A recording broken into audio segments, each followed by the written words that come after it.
प्राचीन काळात असुरांचा अत्याचार इतका वाढला होता की देवता देखील भयभीत झाले होते. त्यातील सर्वात भयंकर असुर होता रक्तबीज.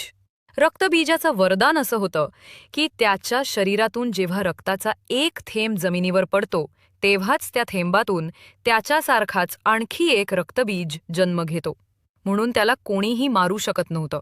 देवतांनी देवी दुर्गेला मदतीसाठी विनंती केली. दुर्गेने अनेक रूपं धारण केली, परंतु प्रत्येक वेळी रक्त जमिनीवर पडल्याने रक्तबीजांची संख्या वाढतच गेली. संपूर्ण युद्धभूमी त्याच्या प्रतिरूपांनी भरली होती.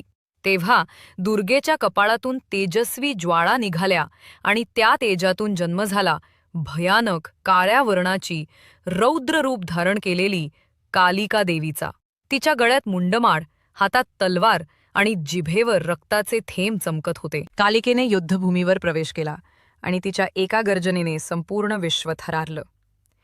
ती रक्तबीजावर तुटून पडली आणि त्याचं प्रत्येक रक्ताचं थेंब जमिनीवर पडण्याआधी ती स्वतः पिऊ लागली.